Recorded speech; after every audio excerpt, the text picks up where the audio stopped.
بسم اللہ الرحمن الرحیم۔ السلام علیکم ناظرین محترم، اب تک اس سیریز میں نے آپ کو جناب موسیٰ بن عمران علیہ السلام کی زندگی کے کئی ایک مختلف حالات اور واقعات بتائے۔ کس طرح ان کی پیدائش ہوئی، کس طرح وہ فرعون کے دربار تک پہنچے، کس طرح انہوں نے مصر سے مدین ہجرت کی، اور کس طرح انہوں نے فرعون کو اسی کے دربار میں آ کر شکست دی یعنی کہ ہرایا، اور کس طرح جناب موسیٰ بن عمران علیہ السلام قوم بنی اسرائیل کو لے کر دریائے نیل کے پار چلے گئے۔ اور اس سیریز کے لاسٹ ایپیسوڈ میں جو ہم نے ڈسکشن کیا تھا وہ یہ تھا کہ اس قوم نے جب یہ دریائے نیل پار کر لیا، اس کے بعد جناب موسیٰ سے 5 مطالبات کیے، جن میں سے 3 مطالبات پورے ہوئے اور 2 پورے نہیں ہوئے۔ اور جب اس قوم نے اتنے سارے مطالبات اپنے نبی کے سامنے رکھے تو اللہ رب العزت نے بھی ایک مطالبہ کیا اور اس قوم پر جہاد کو فرض کر دیا گیا، لازم کر دیا گیا، اور اس قوم کو حکم ہوا کہ جو آپ کا آبائی شہر ہے یعنی کہ بیت المقدس، آپ وہاں جا کر جہاد کریں، اور جو لوگ وہاں پر رہ رہے ہیں یعنی کہ قوم عمالقہ اور جبارین، ان سے جا کر آپ لوگ جہاد جنگ کریں۔ اور اللہ رب العزت کی طرف سے یہ حکم تھا کہ آپ لوگوں کی جیت بھی پکی ہے، لیکن اس قوم نے بزدلی دکھائی اور جہاد سے انکار کر دیا، اور اس قوم کو سزا کے طور پر وادی طیہ میں 40 سالوں کے لیے قید کر دیا گیا۔ وادی طیہ اور قوم عمالقہ پر میں پہلے بھی ویڈیو بنا چکا ہوں، اور لاسٹ جو میں نے ایپیسوڈ اپلوڈ کیا اس سیریز کا، اس میں ان دونوں ویڈیوز کے لنک بھی میں نے شیئر کر دیے تھے، اور اس ایپیسوڈ میں بھی ان دونوں ویڈیوز کے لنک میں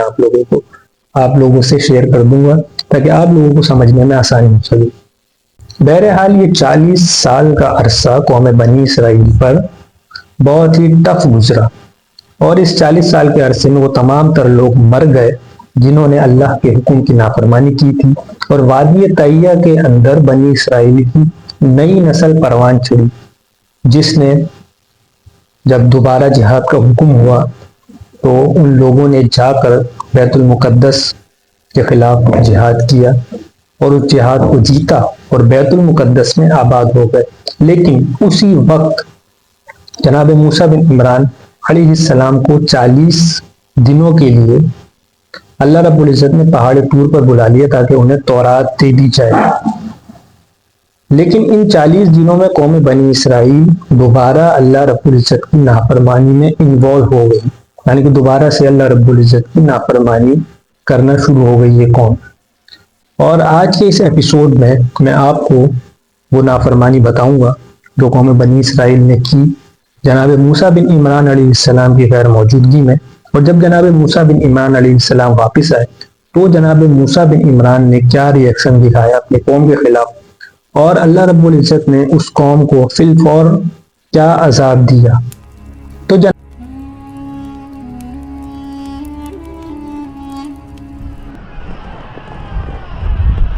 تو جناب اس جنگ جہاد کے بعد قوم بنی اسرائیل بیت المقدس میں آباد ہو گئی، اور اس قوم کے پاس اتنا مال و دولت تھا جتنا کہ اس ٹائم پر ہوتا تھا جبکہ جناب یوسف علیہ السلام حیات تھے، اور یہ قوم اپنی زندگی بیت المقدس میں بہت ہی آرام اور سکون سے گزارنے لگی، اور اللہ رب العزت کی عبادت بھی کرتی تھی یہ قوم، اور ہر وہ کام کرتی تھی جس سے اللہ رب العزت ان سے خوش ہو، ان سے راضی رہے۔ لیکن اسی عین موقع پر ہی جناب موسیٰ بن عمران علیہ السلام کو اللہ رب العزت نے حکم دیا کہ آپ 40 دنوں کے لیے پہاڑ طور پر تشریف لے آئیں۔ جناب موسیٰ بن عمران نے اللہ رب العزت کے حکم کی تعمیل کی اور جناب ہارون علیہ السلام کو قوم بنی اسرائیل کا خلیفہ بنا کر یعنی کہ اپنی جگہ انہیں بٹھا کر پہاڑ طور پر چلے گئے۔ جب جناب موسیٰ بن عمران علیہ السلام پہاڑ طور پر گئے تو اللہ رب العزت نے انہیں تورات عطا کی، اور اس کے بعد اللہ رب العزت سے جناب موسیٰ بن عمران نے دیدار کی خواہش ظاہر کی، لیکن اللہ رب العزت نے حکم دیا کہ اے موسیٰ آپ مجھے نہیں دیکھ سکتے، اور تجربے کے طور پر آپ اس پہاڑ کی طرف دیکھو، اور اگر وہ نظر آپ برداشت کر گئے، وہ تجلی آپ برداشت کر گئے تو پھر میں آپ کو اپنا دیدار کروا دوں گا۔ لیکن جب جناب موسیٰ بن عمران علیہ السلام کے سامنے اللہ رب العزت نے اپنی ایک تجلی دروازہ سنگل لائٹ جب پہاڑ طور پر اللہ رب العزت نے ڈالی تو وہ پہاڑ ریزہ ریزہ ہو گیا، اور یہ انسیڈنٹ دیکھ کر جناب موسیٰ بن عمران بے ہوش ہو گئے۔ جب جناب موسیٰ بن عمران علیہ السلام ہوش میں آئے تو اللہ رب العزت نے ان سے فرمایا کہ میں نے آپ سے کہا تھا کہ آپ میرا دیدار نہیں کر سکتے۔ یہ معاملہ چل رہے تھے پہاڑ طور پر کہ جب جناب موسیٰ بن عمران 40 دنوں کے لیے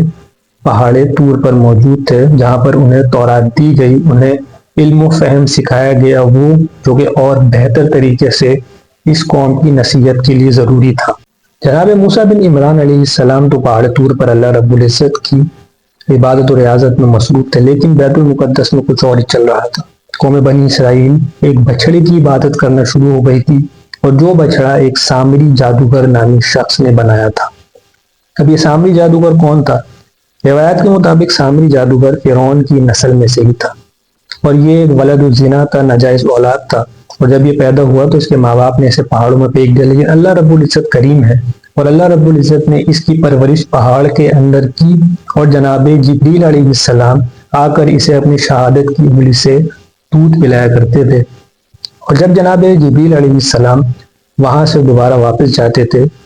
تو یہ شخص یعنی کہ سامری ان کے گھوڑے کے پیر کے نیچے کی راکھ اٹھا کر جمع کیا کرتا تھا۔ اب جب اس کو موقع ملا اور اس نے دیکھا کہ جناب موسیٰ بن عمران تو پہاڑ طور پر جا چکے ہیں اور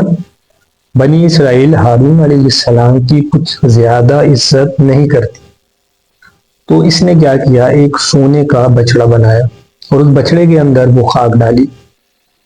تو وہ بچڑا بولنے لگا۔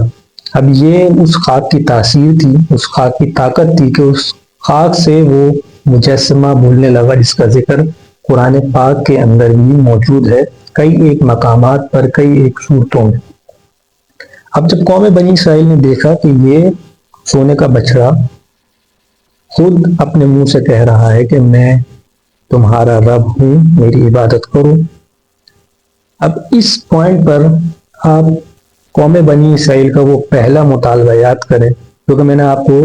اس سیریز کے چوتھے ایپیسوڈ میں یعنی کہ لاسٹ ایپیسوڈ میں بتایا تھا کہ قوم بنی اسرائیل نے جناب موسیٰ بن عمران سے مطالبہ کیا کہ آپ ہمارے لیے ایک بت بنا دیں، اور یہ قوم ویسے بھی کوئی اتنی زیادہ پختہ ایمان نہیں تھی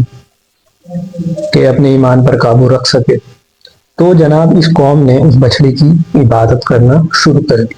اب جب جناب موسیٰ بن عمران کو اس بات کا پتہ چلا تو جناب موسیٰ بن عمران علیہ السلام پہاڑ طور سے واپس آئے تورات لے کر، اور جناب ہارون علیہ السلام پر غصہ کیا کہ تم میرے پیٹھ پیچھے میری قوم کو نہیں سنبھال سکے، اور پھر اس کے بعد اپنی قوم سے مخاطب ہو کر کہا کہ تم اس چیز کی عبادت کرتے ہو جس کو اللہ نے حرام قرار دیا، یعنی کہ تم اللہ کے ساتھ شرک کرتے ہو۔ پھر جناب موسیٰ بن عمران نے اس بچڑے کو آتش نظر کر دیا، یعنی کہ اس بچڑے کو جلا دیا، اور قوم بنی اسرائیل کو دوبارہ واضح تبلیغ کی، اور قوم بنی اسرائیل کے 70 علماء کو لے کر گئے پہاڑ طور پر اللہ رب العزت سے معافی منگوانے کی۔ اچھا، معافی والا معاملہ ایک طرف، لیکن اللہ رب العزت نے اس قوم کو فی الفور ایک عذاب بھی دیا تھا۔ وہ عذاب یہ تھا کیونکہ قرآن پاک میں یہ مینشن ہے کہ اللہ رب العزت نے اس قوم پر یہ عذاب نازل کیا کہ ان لوگوں کے ذہنوں میں یہ بات ڈال دی گئی کہ وہ ایک دوسرے کو قتل کریں، اور تقریباً یہ آدھی قوم اسی عذاب کا شکار ہوئی اور قتل ہو گئی اور مر گئی۔ بہرحال جب جناب موسیٰ بن عمران نے دیکھا کہ ان کی قوم کے کئی ایک افراد قتل ہو چکے ہیں، مر چکے ہیں، تو انہوں نے اللہ رب العزت سے دعا کی، تو اللہ رب العزت نے حکم دیا کہ آپ اپنی قوم کو لے کر پہاڑ طور پر آئیں اور مجھ سے معافی منگوائیں ان سب کو۔ تو جناب موسیٰ بن عمران علیہ السلام اپنے قوم کے 70 علماء کو لے کر پہاڑ طور پر گئے اور اللہ رب العزت کے حضور معافی طلب فرمائی۔ اب وہاں پر ان 70 علماء کو معافی تو مل گئی، لیکن ان 70 علماء نے دوبارہ مطالبہ کرا، وہ یہ تھا کہ آپ ہمیں اللہ کا دیدار کروائیں، اور اللہ رب العزت کو یہ بات بہت ناگوار گزری، اور اللہ رب العزت نے اسی پہاڑ پر ان تمام تر لوگوں کو ہلاک کر دیا، ختم کر دیا۔ جناب موسیٰ بن عمران علیہ السلام نے دوبارہ دعا کی اپنے قوم کے حق میں، تو اللہ رب العزت نے دوبارہ اس قوم کو زندہ کر دیا، اور یہ لوگ واپس آ گئے بیت المقدس صحیح سلامت، جس طرح گئے تھے جناب موسیٰ بن عمران علیہ السلام کے ساتھ۔ اب اس میں اللہ رب العزت کی 2 نشانیاں تھیں، وہ یہ تھی کہ سب سے پہلا تو اللہ رب العزت کے پیغمبر پر کوئی داغ نہ لگے، کوئی سوال نہ کرے، اور دوسرا کہ اللہ رب العزت غفور الرحیم ہے، وہ معاف بھی فرماتا ہے، بھلے آپ بڑے سے بڑا گناہ کرو سوائے شرک کے۔ لیکن اس وقت اس قوم نے شرک کیا تھا، پھر بھی اللہ رب العزت نے اس قوم کو معافی دے دی۔ اچھا، یہاں پر میں آپ کو ایک گولڈن پوائنٹ بتاتا ہوں۔ وہ گولڈن پوائنٹ یہ ہے کہ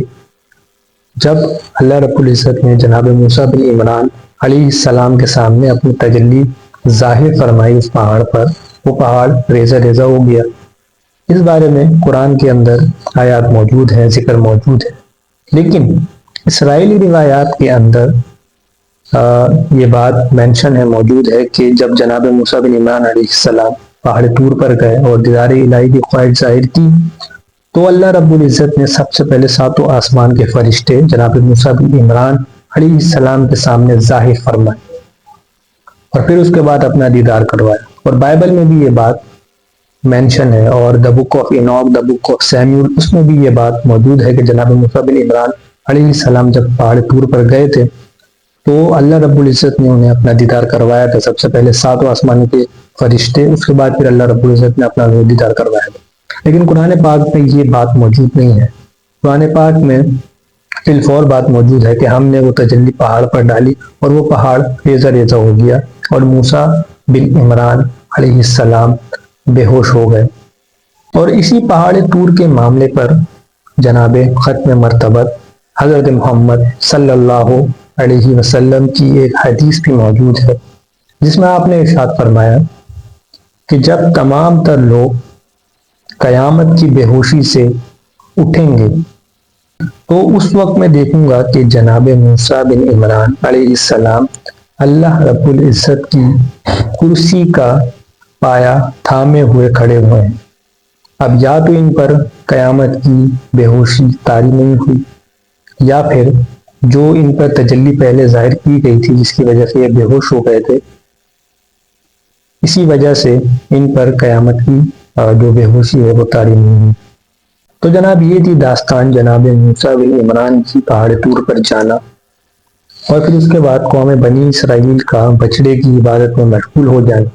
اور پھر جناب موسیٰ بن عمران کا واپس آنا اور اپنی قوم کو وعظ و تبلیغ کرنا، اور پھر اللہ کا عذاب۔ میں امید کرتا ہوں کہ آپ کو یہ ایپیسوڈ بہتر طریقے سے سمجھ آ گیا ہوگا۔ انشاءاللہ اپنے نیکسٹ ایپیسوڈ میں آپ کو جناب موسیٰ بن عمران علیہ السلام کی جو ایک ملاقات ہوئی تھی جناب خضر علیہ السلام سے، اس کی تفصیل آپ لوگوں کو بتاؤں گا۔ ملتے ہیں اپنی نیکسٹ ویڈیو میں انشاءاللہ۔ اپنا بہت بہت خیال رکھیے گا۔ السلام علیکم ورحمۃ اللہ وبرکاتہ۔